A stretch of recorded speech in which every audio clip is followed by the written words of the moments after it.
wa min ahammi asbabi ghilli suduri wa hikdi alqulubi, na miongoni mwa sababu muhimu zinazowapelekea Waislamu kuwa na chuki katika vifua vyao na kuwa na kinyongo katika nyoyo zao, qillatu dhikrillah, ni pale mwanadamu anapokuwa ni mchache katika kumtaja na kumkumbuka Allah.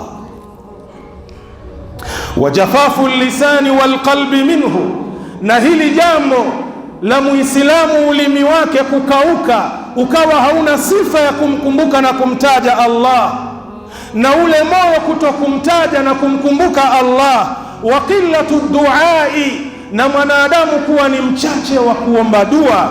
Min asbabi fathi babi lishaitan, ni miongoni mwa sababu ambazo zinapelekea kufungua mlango wa shaitan. Bi an yalija minhu ila alqulubi, shaitani haweze kuingia katika nyoyo za Waislamu. Haithu yutraku hunaka, kwa namna kuna kwenda kuachwa ndani ya nyoyo za wanadamu hao, majalun lilkhawatiri radia, sehemu ambayo itakwenda kuzalisha mambo machafu, mambo mabaya katika moyo wake.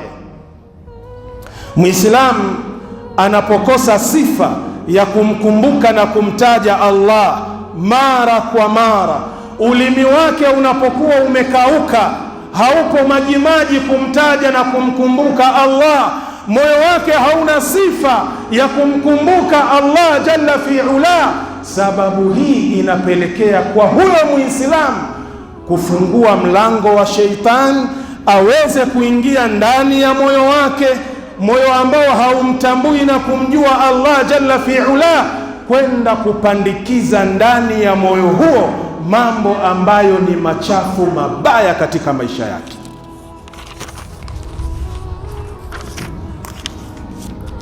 Qala an-nabiy sallallahu alayhi wasallam, amesema Mtume Muhammad, rehma na amani zimshukie yeye, idha dakhala ar-rajulu baytahu, pindi mtu anapoingia kwenye nyumba yake. Umetoka kwenye shughuli zako, umetoka kwenye kazi zako, wakati unaingia ndani ya nyumba yako, fadhakara Allaha inda dukhulihi, mtu huyo akamtaja Allah wakati wa kuingia.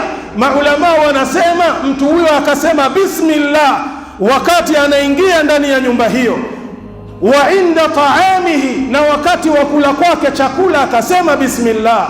Qala shaitanu, wakati huo shaitani anasema la mabita lakum wala ashaa, wafuasi wangu, jamaa zangu, leo hakuna sehemu ya kulala kwenye nyumba hii, wala hakuna kula chakula kwenye nyumba hii. Wakati umesema bismillah, waingia ndani ya nyumba yako, sheitan anawaambia watu wake leo hakuna kula wala kulala. Wa idha dakhala falam yadhkuri llaha inda dukhulihi, na pindi anapoingia kwenye nyumba yake na asiseme bismillahi wakati wa kuingia. Qala shaitan, shaitani huwa anasema adaraktumul mabita, leo wafuasi wangu mumepata sehemu ya kulala. Wa idha lam yadhkuri llaha inda ta'amih, na ikiwa hamtaji Allah wakati wa kula kwake chakula, qala shaitani huwa anasema adaraktumul mabita, leo mumepata sehemu ya kulala.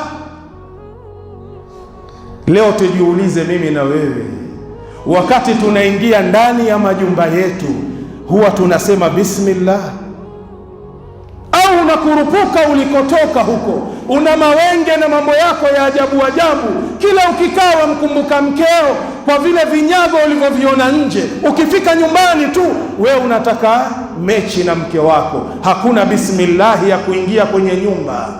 Hivi ndugu yangu katika imani, unafahamu ya kwamba usipomtaja Allah hata katika tendo la jimaa, wakati unamwingilia mke wako, huenda ukashirikiana na sheitan mukamuingilia yule mwanamke mmoja,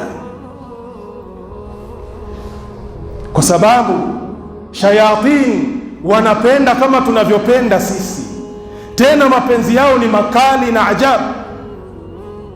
Wakati ule unataka kumuingilia mkeo, muongozo na mwenendo wa Bwana Mtume Muhammad sallallahu alaihi wasallam unatufundisha ya kwamba useme bismillah, Allahumma jannibna shaitana wa jannibi shaitana fima razaqtana.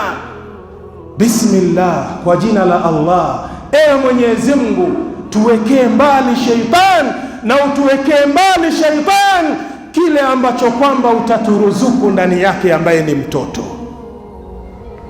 Lakini leo mimi na wewe tujiulize, wakati tunawaendea wake zetu kufanya tendo la ndoa nao, tunakumbuka kuyasema haya maneno, au tunawapanda kama majogoo wanavyokimbiza wale kuku ambao ni majike?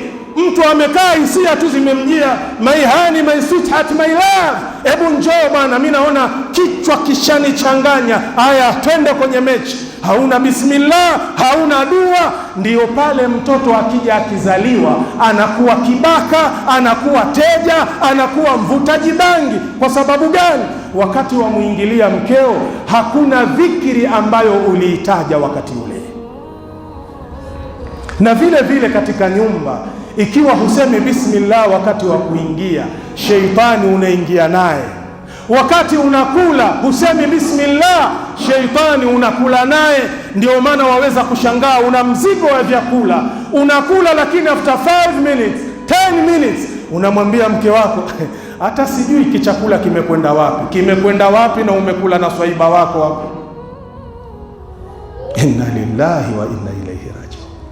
Kwa hiyo ikiwa ni wachache wa kumtaja na kumkumbuka Allah, tunampa nafasi sheitani aingie kwenye vifua na nyoyo zetu kupandikiza mambo yaliyokuwa machafu na mabaya. Hadithi hii ni sahihi, kaipokea Imamu Muslim kwa nambari 2018.